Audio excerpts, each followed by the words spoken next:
So this is part four of a four-part presentation about Cincinnati's Potter's Field. And in this last part, we're going to talk about what the current conditions are and the challenges to solutions in terms of maintaining it and design plans for Potter's Field. So I identify four basic challenges that face this site. The first one, and this is a matter that would need to be dealt with on a preliminary basis before anything else really gets done with any of this park space, and that is to properly identify where the cemetery actually is.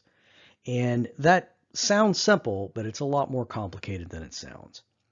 The second one is preservation of both human remains and the grave markers. The third, and there again, that represents some unique challenges with this space.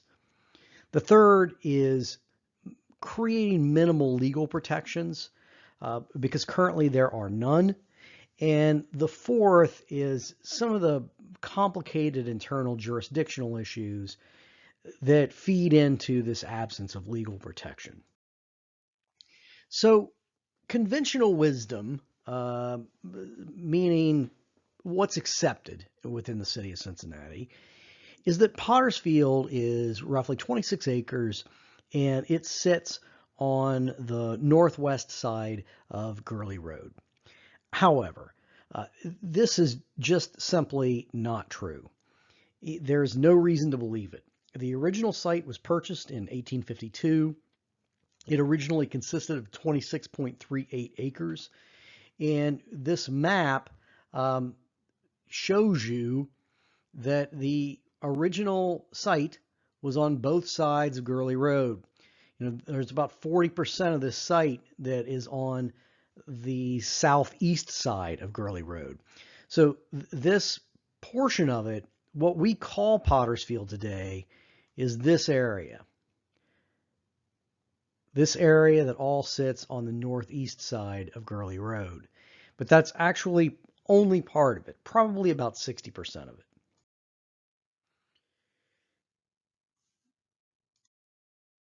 And it's not just that one map. So that is an 1884 atlas. This is a Green Township map. And there's also a plat map in the recorder's office that all show Gurley Road bisecting Potter's Field. Now, both the Spring Township map as well as the plat map actually show Gurley Road cutting it in about half. So, is 40% of Potter's Field on this side of Gurley Road, or is half of it? I'm guessing it's about 40%, but there again, it's a big open question. And you get a good sense, actually, this is back to this 1884 map, and this line that goes through this 1884 map, this is Gurley Road. So you see here roughly 40% of it being on that side. Now this is a current aerial map of Potter's Field. And so again, what we call Potter's Field is everything on this side of Gurley Road. But again, this is Gurley Road. So when you look at these two things side by side, this 1884 map and this current aerial, it's pretty obvious that this area on the northwest side of Gurley Road that we call Potter's Field is only a portion of the actual cemetery. Now, the city's official position recently has been to deny this, but that hasn't even always been the position of the city of Cincinnati. I don't think that the city is consciously following some form of deception. I think that they've just come to accept and believe that this portion of Potter's Field constitutes 100% of it. But they said something different back in 1981, and an official report that was done by the city of Cincinnati said that this area on this side of Gurley Road only actually consists of about 15 acres, between 15 and 16 acres. And that would actually make sense. That would mean that about 60% of the cemetery that we call the entire cemetery is on this side of Gurley, and the other 40% is on the other side. So what happened? Why did part of a cemetery just disappear? There are easy and a little more complicated explanations to this. But it starts with the Great Depression. So the Great Depression begins in 1929. In 1932, the city acquired land between Gurley Run and Rapid Run, or between Gurley Road and Rapid Run, and it was called Lick Run at the time.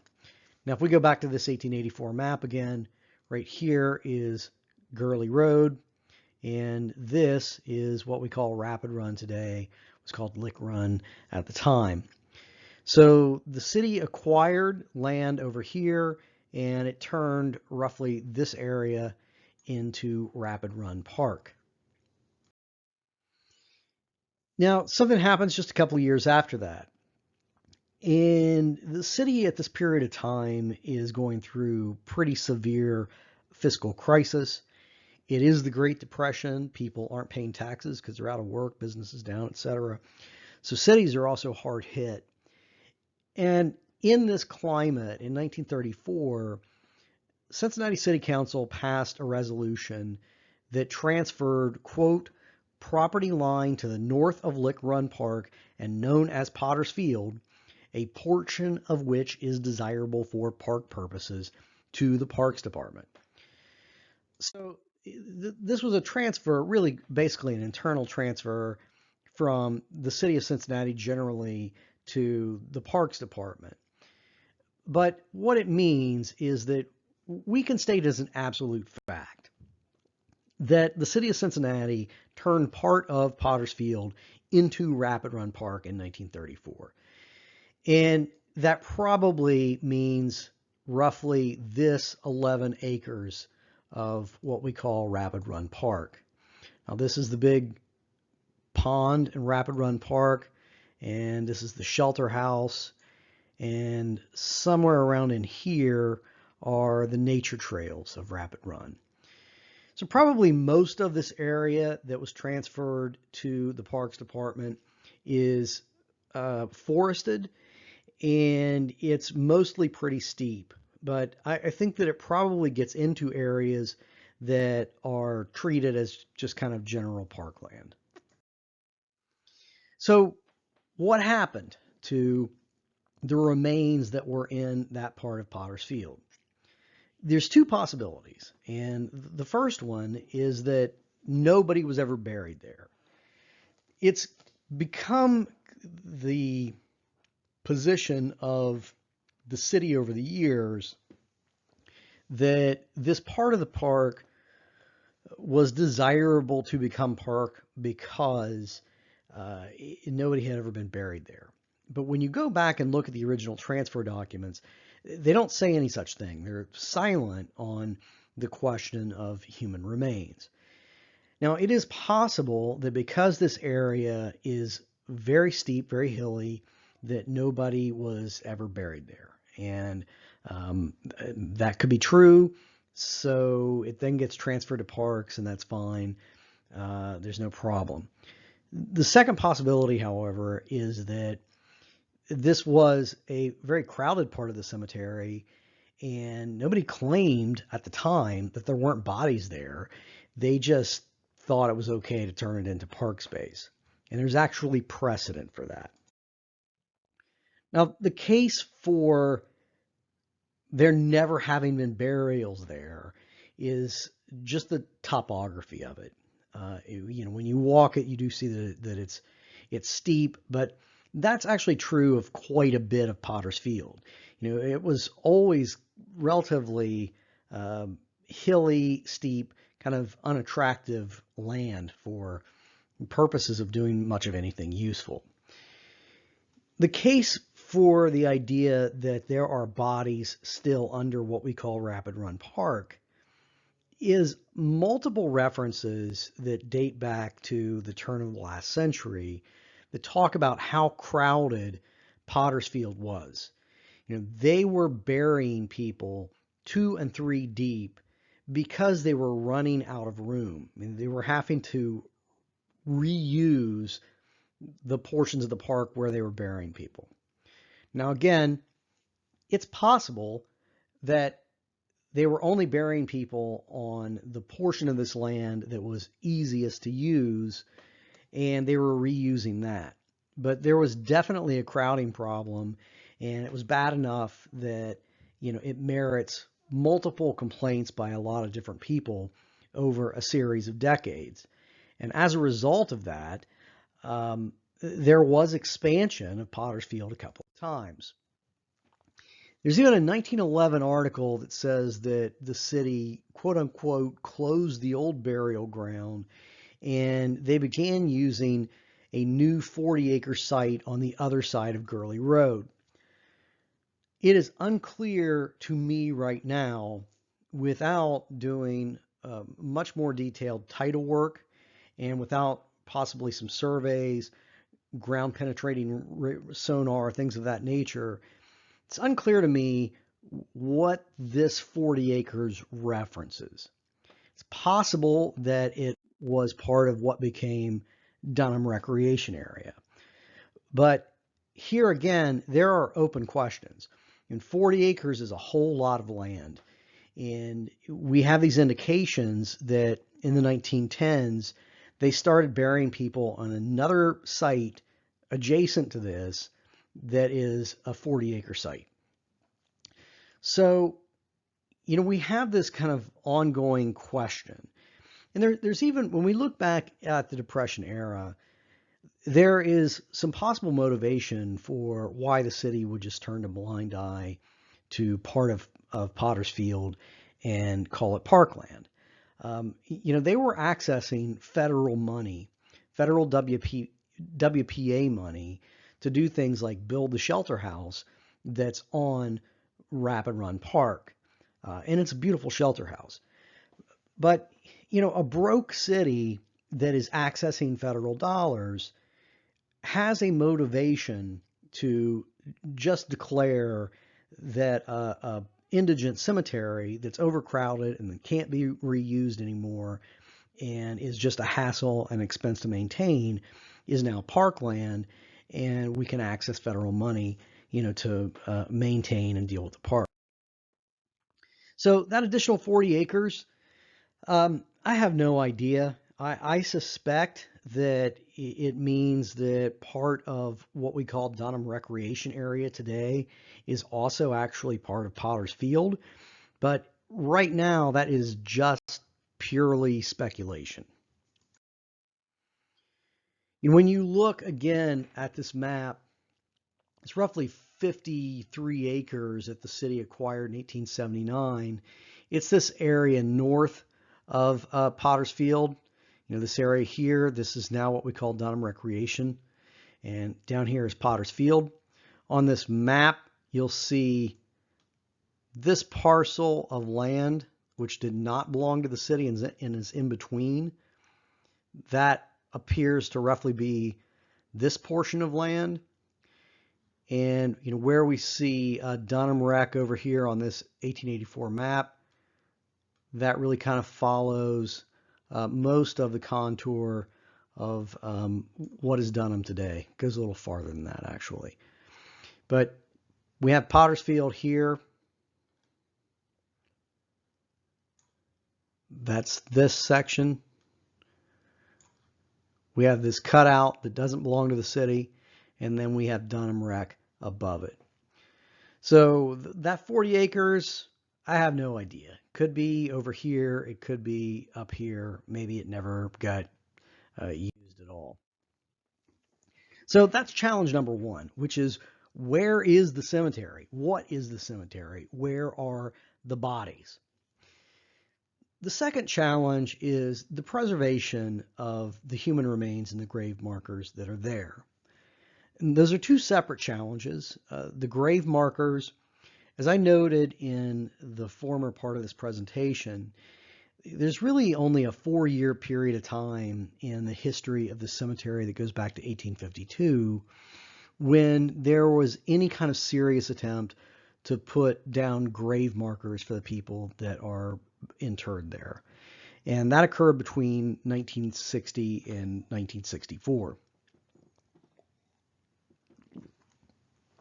So these metal markers that we see when uh, when we walk through Potter's Field, to the extent that you see grave markers, they all look like this one pictured here. They're these simple little, they're elegant little metal grave markers, but they're not particularly well anchored. You know, they are kind of pressed into cement, and it's not that much cement. So any kind of aggressive ground clearing is going to have to respect these grave markers and the fact that they are somewhat fragile. There were also other periods where people used different types of grave markers. We don't even know what those looked like or how many different types we're dealing with. So there's a lot of grave markers in this site that are tangled up in a lot of undergrowth and brush and weeds and thorn trees, et cetera, et cetera. And there's also a problem with the human remains themselves because due to the fact that this site did get very crowded and people were being buried 2 and 3 deep, we have indications, actually multiple reports, that remains were being buried as shallow as 18 inches. So not even 2 feet deep.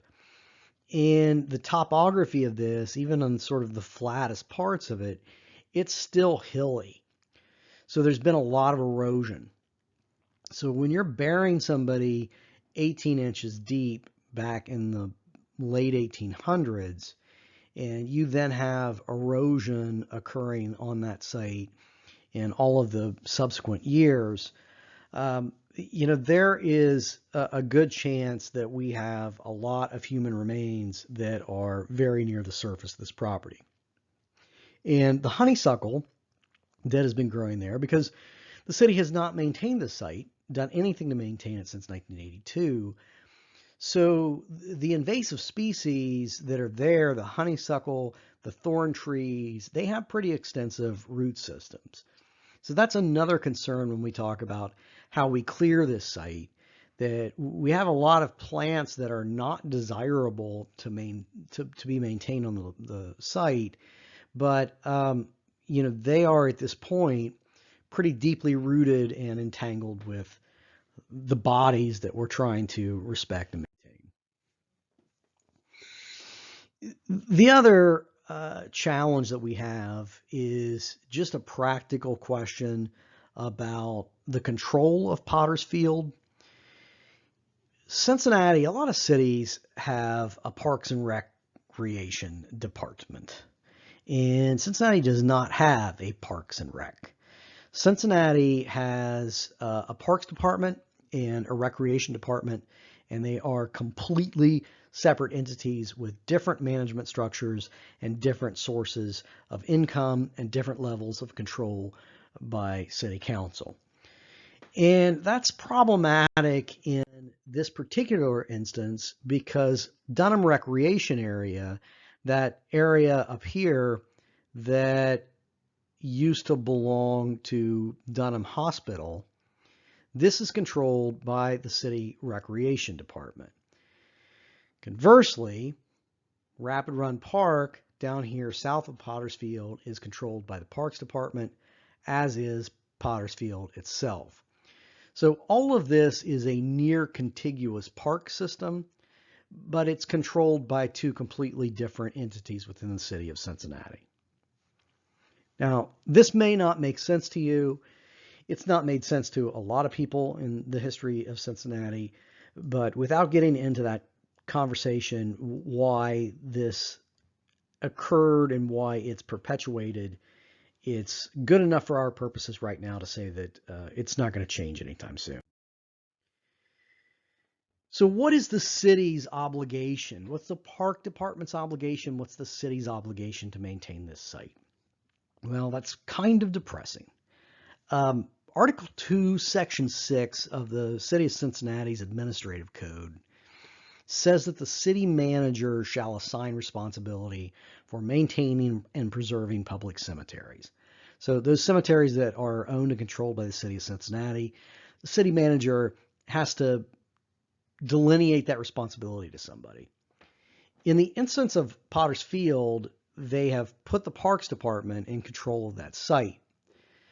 But there's no real way to make the Parks Department do anything with it. Parks hasn't been allocated any money from the city to maintain this site.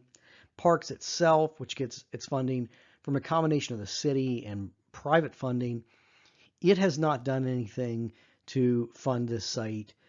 And we have the problem that the city of Cincinnati has been pressured multiple times over this 40-year period to do something about cleaning up and maintaining Potter's Field.